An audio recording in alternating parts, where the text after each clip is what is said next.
Estando no mercado vermelho, decidi esta semana comprar uma ação nova. O portfólio terminou com uma valorização de 16.734 dólares e desvalorizou 2,98%. Bem-vindos à série da jornada dos 0 aos 100 mil dólares. Hoje vou-te mostrar qual a ação é que eu decidi comprar esta semana e porque é que o fiz. Vamos falar das notícias recentes em relação à GTC e da Nvidia que aconteceu esta semana. Vamos abordar também as decisões da Fed e como é que isso afeta o mercado. E por último deixar só uma mensagem sobre como é que tem sido investir ao longo deste ano.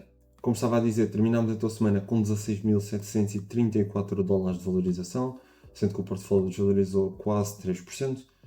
Vemos então aqui que a semana foi negativa aqui mais para o final e aqui no início tivemos aqui um começo bastante bom. Aqui não sei porque o gráfico está bugado aqui na GetQueen, não faço ideia porquê. Vou-vos mostrar então como é que está aqui o portfólio. Estamos com 15% da AMD, 13,6%, quase 14% da Amazon, a Adobe aqui nos 12%, Uber a 11%, temos ainda um pouco de SP500. Eu não cheguei a vender como disse que poderia fazer na semana passada, fiz um aporte um pouco maior, mas ainda não decidi vender então a posição que eu tenho de SP500 para comprar ações. Ainda não o fiz, mas não quer dizer que não o vá fazer no futuro. Nvidia a 7,33% e aqui temos então a nova ação, a nova posição que eu decidi abrir, que foi na Meta, com 7%, não é uma posição muito grande, eu gostava que ela ainda fosse um bocadinho maior, e agora à medida que o mercado vá caindo mais, se é que isso vai acontecer, eu vou então aproveitar para comprar Meta, e eu já vou explicar um pouco melhor a minha estratégia. Novo Nordisk a 7%, Oscar Health a quase 6%, Duolingo, Nebius a 3,5%, Duolingo a 3,5% também, Pagaia a 3% e mais qualquer coisa, depois é as posições de Caixa e da Sareb. Em relação então aqui à compra que eu decidi fazer, comprei duas ações da Meta a 600 dólares cada uma, que foi um preço que eu considero muito positivo. Ela tem estado a cair ao longo deste ano, já caiu 8%, já esteve a este valor anteriormente, aqui em novembro de 2025, eu não cheguei a abrir posição e o mercado deu-me então a possibilidade de eu comprar esta ação a este valor que eu considero muito positivo, mas já vamos então à avaliação que eu vou fazer no final, depois de falar um pouco sobre a Meta. Esta é uma ação a que eu acredito a longo prazo, já vou explicar o porquê. Se o valor das ações continuar a cair e continuarmos a ver esta ação a ir aos 560, 570, 550, caso tenhamos alguma sorte, eu vou continuar a comprar. Mesmo que ela se mantenha assim neste valor, é possível que eu vá aumentar um pouco a minha exposição à Meta. Eu gostaria que ela representasse aí à volta dos 10, 12% talvez do meu portfólio. Para então percebermos o porquê das ações da Meta estarem a cair tanto, claro que temos a questão macroeconómica, mas não é apenas isso. Tivemos aqui uma notícia recente onde surgiu uma notícia de que a Meta estaria a planear despedir 20% ou mais dos empregados e o motivo seria o peso da despesa da inteligência artificial. Entretanto, uma porta-voz da empresa veio desmentir isso, mas de certa forma a semente da dúvida está plantada na cabeça dos investidores. E esta incerteza reflete-se perfeitamente aqui nestes gráficos. Quando olhamos para o último ano ou quando olhamos para o desempenho desde o início do ano, vemos então que a Meta tem andado completamente de lado. E temos estado então aqui a aguardar aqui algum movimento por parte da Meta. Mas malta, não nos podemos esquecer do histórico da Meta. Eu relembro que em 2022, vemos aqui neste gráfico, o mercado também entrou em pânico com os gastos do Metaverse e as ações caíram 70%. Foi também uma altura em que a empresa não estava a crescer, mas a verdade é que quem teve coragem para comprar a ação nesse momento, e eu por acaso não posso vangloriar disso, mas também não posso dizer que não o faria se fosse hoje em dia, porque eu na altura não investia, mas quem o fez e quem comprou as ações da Meta naquela altura fez 500% de valorização até aos dias de hoje, ou seja, resultados muito bons. E a questão que se coloca aqui é: será que a história dos gastos excessivos está a repetir? Essa é a pergunta de $1 milhão. Para responder a isso, temos de olhar para a saúde financeira. A Meta é um monstro que está avaliado em 1,5 trilhões de dólares. O negócio principal costuma ser uma máquina de imprimir dinheiro e representa margens de lucro de mais ou menos 30%.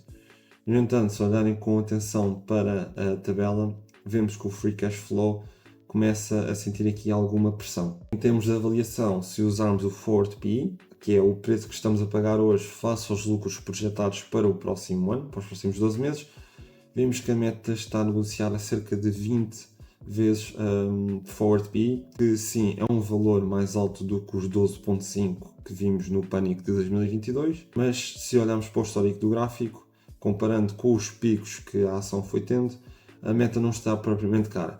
Está a um preço justo, eu diria que até desvalorizado em relação ao Forward PE, e parece-me ser então aqui uma boa aposta. Quando olhamos para as margens operacionais, a qualidade da empresa está lá, a margem operacional que mede a eficiência do negócio no dia a dia está a um valor saudável, acima dos 41%, e tivemos então uma recuperação em V desde os mínimos que vimos então no final de 2022. Mas deixar-vos só aqui um aviso para não caírem em manchetes sensacionalistas e posts do Twitter, etc., em que a Meta registrou um impacto financeiro único, agora no último quarter, não neste, mas no do ano passado, em novembro, se eu não me engano, e pronto, este impacto foi de 16 bilhões de dólares, e isto não é um problema no negócio. Ou seja, tivemos aqui uma descida dos lucros devido a isto, mas foi um one-time hit e não é uma questão para nos preocuparmos para a empresa. Foi uma questão temporária que causou problemas naquele quarter e apenas isso. Devido a isso, a margem líquida caiu então para os 30%, mas se retirássemos esse fator, os valores estariam à volta de 38,5%. E onde é que está aqui o problema? Quando olhamos aqui para a Free Cash Flow Margins, vemos que começa a apontar para baixo e começa aqui a vir a descer. E a resposta a isto, e o motivo para isto, é então o CAPEX, as despesas em capitais. Estas barras azuis que eu vos mostro aqui representam então o custo de capital, o quanto está a Meta a investir em infraestrutura de inteligência artificial, em comprar estes chips, e as projeções indicam que estes custos podem duplicar em 2026. Para piorar, os investidores perguntam se o dinheiro está a ser bem gasto, e o New York Times lançou uma bomba recente a noticiar que a Meta teve de adiar o lançamento do seu novo modelo de inteligência artificial devido a problemas de performance. O modelo chamado Avocado não conseguiu superar o Gemini 3.0 e estes gastos de dezenas, aliás, de centenas de bilhões de dólares para ficar em terceiro, quarto ou até quinto lugar, não é exatamente o que a Wall Street quer ouvir. Mas é aqui que eu acho que a maioria das pessoas se engana.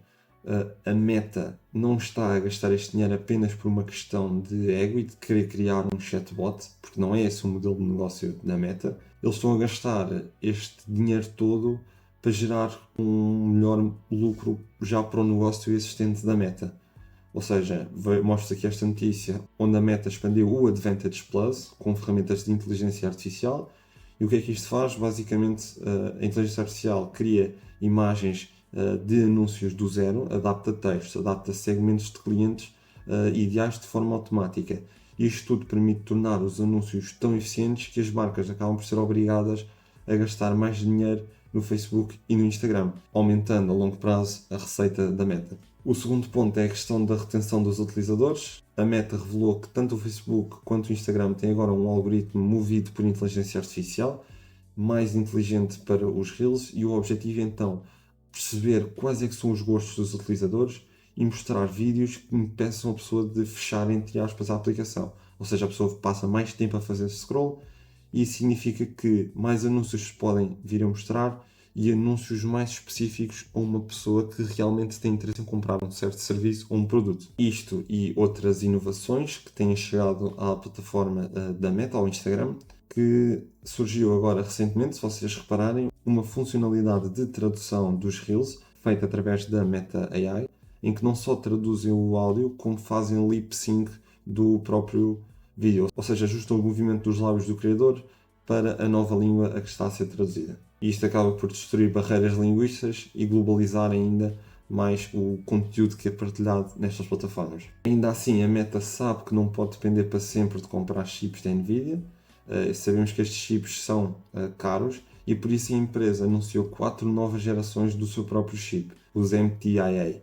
Ao desenhar e fabricar os seus próprios processadores ao longo de vários anos, a Meta vai reduzir os custos operacionais de inteligência artificial de forma dramática, aumentando novamente as margens de lucro a longo prazo. Por último, também fizeram um acordo com a Nebius, que permite então diversificar e acabar por não ter de pagar tantos chips, ou seja, acabam por estar a alugar o processamento e escusam de estar a gastar tanto dinheiro e reduzem então aqui um pouco o risco de CAPEX, porque caso então a estratégia mude, eles não ficam com aqueles chips todos que acabaram de comprar e não vão utilizar para nada e estão simplesmente a dar outsourcing disso. Só para fechar o meu raciocínio de investimento da Meta, quero-vos mostrar aqui esta funcionalidade do TikTok. Nós sabemos que a Meta já copiou várias funcionalidades de outras aplicações, desde os Reels que copiaram o TikTok, desde as Stories que copiaram o Snapchat, e a questão do e-commerce que o TikTok já começa a disponibilizar pode ser também aqui uma entrada interessante para a Meta. O TikTok Shop está então a integrar compras diretamente nos vídeos da aplicação, o que torna a coisa super conveniente para o utilizador. Neste momento o TikTok atua como uma loja e cobra uma comissão direta de 6% e os 9% por cada venda, e a Meta neste momento faz uma comissão de 0%. A Meta pode então copiar este feito do TikTok com relativa facilidade e quando esse dia chegar vamos ter então mais uma fonte de renda para a empresa que pode vir então compensar o CAPEX. De forma resumida, sim, a Meta está a gastar muito dinheiro neste momento em inteligência artificial, mas já temos alguns resultados a olhos vistos. É simplesmente acreditar naquilo que é a inteligência artificial, acreditar que aquilo vai dar retorno para além daquilo que já está a dar, e se isso realmente acontecer, então a Meta está numa posição muito boa para vir a valorizar ao longo dos próximos anos. E vou-vos mostrar então aqui as minhas previsões para a ação. Fazendo então aqui as previsões para a Meta, temos a receita para este último quarter e totalizando então o ano anterior. Se nós tivermos a receita a crescer 20% por ano, depois estivemos a desacelerar ao longo dos anos, sendo que eles nos disseram que estariam à espera de 30% de crescimento para o próximo quarter year over year, por isso acaba por ser bastante inferior àquilo que eu coloquei aqui. Net margins de 35%, ou seja, estou a assumir que as margens vão subir e atenção que elas temporariamente podem baixar aqui, ok? Mas depois o resultado final de net income, se em 2030 for então os 65%, vai ser este independentemente daquilo que acontecer aqui nas net margins, ok?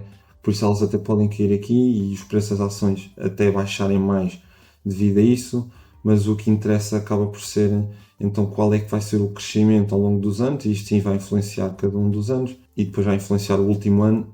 Aqui a única coisa que vai influenciar o último ano vai ser então a net margin deste ano de 2030, ou seja, se eu alterar aqui para 0%, isto aqui mantém-se a 122 bilhões. Em relação a buybacks, eles estão a comprar 1,5% de ações, mas eu vou assumir uma compra de 1% para ser um pouco mais conservador. E em relação ao PI justo, eu acredito que esteja à volta dos 18, por ser uma empresa mais estabelecida, e os 24 num cenário mais positivo, ok?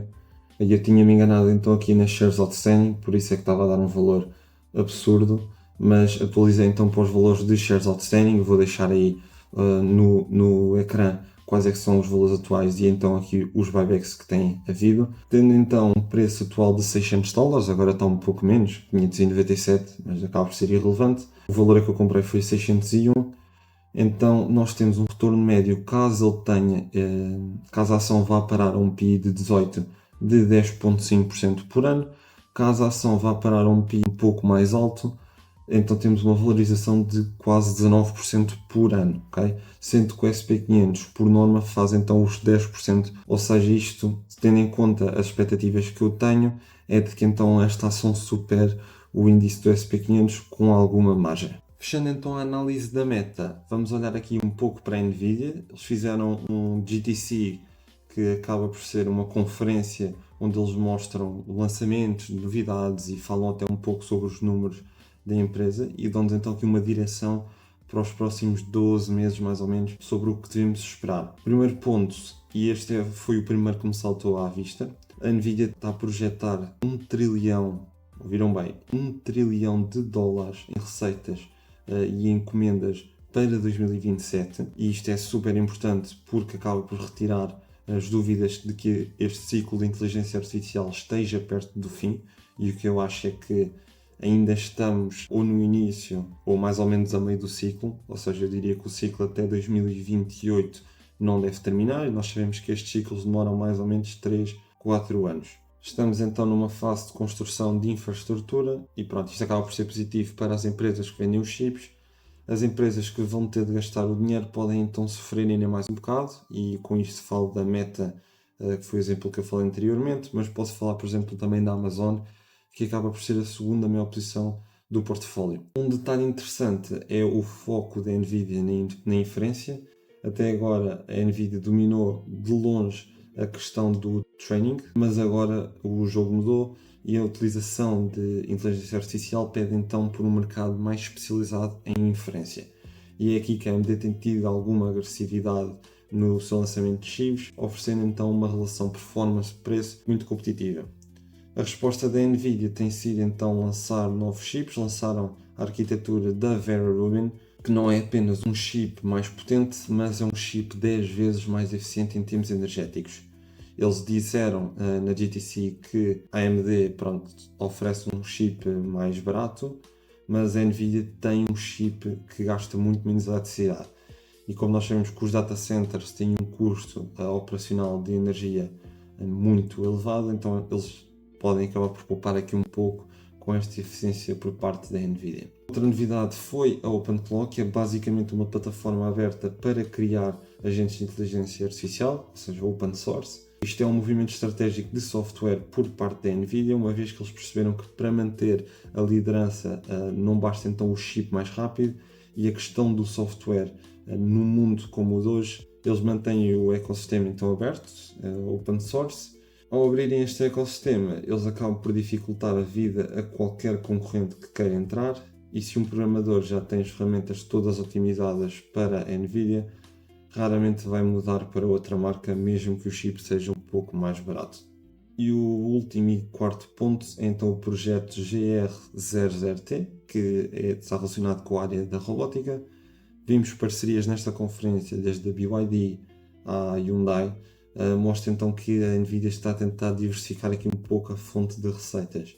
Eles não estão apenas a tentar ficar dependentes dos data centers para sempre. E a ideia é que a inteligência artificial saia um pouco do ecrã com o tempo. É normal que isso vá acontecer, mas a questão é que daqui a 5, 10 anos a empresa mostra então um boom diferente. Para concluir, quero apenas deixar a ideia de que a Nvidia e a AMD não estão numa luta onde só uma é que pode sobreviver. Eu acredito que isto é um mercado muito grande, estamos a falar de um mercado com mais de 2 trilhões à vontade para 2027 ou 2028, e isso significa que não é necessário apenas uma das empresas dominar o mercado. Se a AMD obtiver cerca de 10, 15% do mercado já é muito bom, e daí eu ter uma convicção tão grande nesta empresa, não só pela sua gestão, que é muito boa, sendo que a Lisa Su ganhou a melhor CEO de 2024, ou seja, estou em muito boas mãos, mas isto é um mercado tão grande que dá para 1, 2, 3 empresas a conseguirem resultados incríveis, e não é por isso então que a Nvidia vai levar, entre aspas, o bolo todo para casa. Além disso, as Big Tech, as Microsoft, a Google, as Metas desta vida, querem diversificar e não querem estar a depender apenas de uma empresa, não querem depender apenas da Nvidia, então é normal que elas vão gastar dinheiro na AMD, vão gastar dinheiro na Broadcom, vão desenvolver os seus próprios chips. Então isto é um mercado muito grande e a Nvidia certamente que não vai ficar com tudo. E agora queres falar um pouco então do que é que aconteceu esta semana em relação à Fed, para percebermos as recentes quedas do mercado. Sabemos que o S&P 500 caiu cerca de 7%, o Nasdaq está a cair cerca de 10%. Neste momento o mercado está refém de uma teia de 3 fatores decisivos. Estamos a falar das questões geopolíticas, as questões da Fed, das eleições norte-americanas. O que vou fazer agora é dissecar um pouco cada um destes pilares com base em dados que nós tenhamos e com base em fatores históricos. Começando em primeiro lugar pela questão geopolítica, e estou a falar do conflito do Médio Oriente. A guerra começou no final de fevereiro, já faz algum tempo, já passaram cerca de 4 semanas, e a verdade é que para o mercado esta notícia da guerra já acaba por ser uma notícia velha. Historicamente, os mercados financeiros absorvem o choque inicial de um conflito armado, e mostro-vos aqui alguns exemplos. Ou seja, temos a Guerra do Golfo, onde afundou 17%, a Guerra do Iraque afundou 15%, a Guerra da Ucrânia caiu também 7%, e estas recuperações foram muito rápidas. Foram 2 meses, 1 mês, etc. Hoje, com a rapidez que o mercado reage, que reage mais rápido do que antigamente, cada vez mais rápido, a recuperação pode então ainda ser mais rápida. É importante saber é que neste momento já não são os mísseis ou quem está a ganhar a guerra que importa. Isso já não vai afetar a bolsa daqui para a frente. E o que é que vai afetar então a bolsa? Vai ser a questão do petróleo. O barril voltou a disparar para cima dos $110. Em Wall Street o consenso é que por cada aumento de $10 no preço do petróleo, então podemos adicionar 0,2 a 0,3 de inflação ao mercado. E é aqui que o mercado se divide em dois cenários. Há um cenário mais otimista em que o petróleo recua para a casa dos $80, e se isto acontecer, a inflação atinge um pico de cerca de 3% em maio, mais ou menos, e que depois, devido aos valores da taxa de juros atual, pode então cair para os 2,6%, permitindo então cortes de juros. No entanto, o pior cenário é que o petróleo possa continuar a subir, fixe então nos $100, e se isso acontecer, podemos vir a ver valores de inflação na ordem dos 3,5%. E isso pode durar então até julho ou agosto, e nesse caso existe a possibilidade da Fed aumentar as taxas de juros. E isto leva-nos então ao segundo fator, que é a Fed.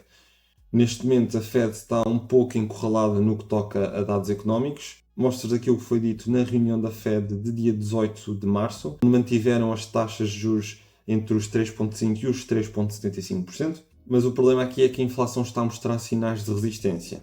Nesta última reunião da Fed, de 18 de março, as taxas de juros mantiveram-se elevadas, de 3,5% a 3,75%, e o problema é que a inflação está a mostrar sinais de resistência. Olhamos para os valores de CPI e de PPI. CPI até se mantém em linha com base nas previsões, PPI está a subir mais do que qualquer esperado, com uma subida para 0,7%, sendo que o esperado era 0,3%. Então a Fed neste momento está um pouco presa entre uma inflação que ameaça voltar a subir e o receio de estar a sufocar a economia. E o mercado já percebeu então esta falta de margem de manobra, que justifica grande parte da queda da bolsa. No início do ano os investidores estavam a precificar múltiplos cortes da taxa de juros, mas se olharmos para as projeções oficiais indicam agora que existe uma forte probabilidade de um corte nulo ou um corte então muito atrasado. A taxa de juros é a base fundamental para qualquer avaliação da empresa, uma vez que se a taxa esperada se mantiver alta, a taxa de descontos de fluxo de caixa também vai ser alta e empurra matematicamente então os valores das ações para baixo. Mas nem é preciso estarmos a especular sobre esta incerteza, basta lermos então as atas da própria Fed e, segundo as palavras de Jerome Powell, as implicações dos eventos do Médio Oriente para a economia dos Estados Unidos estão incertas. No curto prazo, os preços mais altos da energia vão empurrar a inflação global para cima, mas é muito cedo para saber o âmbito e a duração dos potenciais efeitos. Então, Powell basicamente está a admitir abertamente que a energia vai contaminar os dados da inflação, e isso coloca então a Reserva Federal numa posição de monitorização passiva, e são incapazes de agir proativamente até ter realmente o impacto da guerra. Mas a parte mais reveladora das declarações de Powell vem a seguir, quando ele confessa a verdadeira dimensão do problema, ao dizer que, e passo a traduzir, a coisa que eu quero realmente enfatizar é que ninguém sabe. O efeito económico pode ser maior, pode ser menor, pode ser muito menor ou muito maior. Nós simplesmente não sabemos. Quando o presidente do Banco Central mais poderoso do mundo admite que não faz ideia do impacto económico real, então o mercado reage com cautela extrema. Além disso, todos aguardam a entrada do provável novo presidente da Fed, e já fiz um vídeo sobre isso, que é Kevin Warsh. E se Warsh considerar que a inflação da energia é mais forte que a força deflacionária da inteligência artificial, então o mercado pode entrar em pânico e, se achar o oposto, o mercado pode subir imediatamente. O que nos traz então ao terceiro e último fator de instabilidade, que é a atual administração. Com este infográfico ilustro detalhadamente que hoje existe um choque frontal entre a promessa política e a realidade puramente matemática. Primeiro, foi garantido que a diplomacia resolveria o conflito em 24 horas. Neste momento já vamos com 4 semanas sem qualquer avanço. Segundo, argumentou-se que as novas tarifas forçariam a descida de preços. No entanto, o que vimos foi o PPI a 0,7%, o que prova que as tarifas funcionaram como um imposto direto e que as empresas acabam por repassar isso para o consumidor. Em terceiro, defendeu-se que a extração de petróleo dos Estados Unidos protegeria os americanos, mas sendo o petróleo um mercado de cotação global, o consumidor norte-americano paga inevitavelmente o mesmo prémio do petróleo que é causado pela guerra e afeta tanto a Europa ou a Ásia, mas lá está, como o mercado é global, acaba por afetar também os Estados Unidos. É importante percebermos que a administração quer a energia barata e quer os mercados em alta, mas procurar um acordo rápido com o Irão parece muito difícil e parece vir a ser visto como um sinal de fraqueza. O perigo real para os investidores é que, pressionados pelas eleições, a administração recorre então a medidas extremas para maquilhar a economia. E falamos do risco de usar agências estatais, como a Fannie Mae e a Freddie Mac, para comprar então dívida imobiliária em massa e forçar artificialmente uma descida de taxas de juros. Outra forma de o fazer seria então exercer mais pressão sobre a política monetária da Fed. No papel isso daria um alívio momentâneo aos mercados, mas economicamente e a longo prazo pode ser um movimento mais suicida e de risco muito elevado. E para terminar este vídeo, quero-vos apenas deixar aqui uma mensagem. Mostro-vos aqui este tweet do Joseph Carlson, que diz que basicamente vários investidores profissionais e com um histórico de bater isso do SP500 estão a mostrar retornos negativos este ano. Estou a falar do Bill Ackman com uma queda de 8%, o Chris Hohn com uma queda de 11% e o Dev Kansaria também com uma descida de mais ou menos 20%. O próprio Joseph Carlson partilhou abertamente que o seu portfólio desvalorizou 9%, representou um recuo de $100 mil no portfólio dele. O meu acaba por ser poucas centenas, $2.000 se eu não me engano. Então tem um impacto muito menor, como é lógico. Mas a mensagem principal aqui é: estamos todos no mesmo barco. É normal, se estás mais investido em tecnologia, que o teu portfólio tenha caído mais. Se a tua estratégia é mais de valor e de dividendos, provavelmente estás mais confortável porque essas ações têm valorizado mais este ano. No entanto, os investimentos são feitos, pelo menos na minha ótica, a um prazo de 5, 10, 20 anos e não estou minimamente preocupado com a performance daqui a 3 meses. Vou continuar a comprar enquanto o mercado me for dando essas possibilidades e não estou minimamente preocupado então com esta descida temporária. O objetivo aqui é pensarmos mesmo a longo prazo e aproveitarmos as oportunidades. Com isto, termino então aqui o vídeo. Deixa nos comentários se achas que a Meta é então uma boa aposta em relação à Fed, achas que foi uma boa decisão não ter cortado ou não, e o que é que achas que pode vir a acontecer no final do ano. Subscreve se não queres perder mais episódios desta série e se queres acompanhar então a valorização do portfólio até aos $100 mil. Com isto é tudo, um abraço e bons investimentos.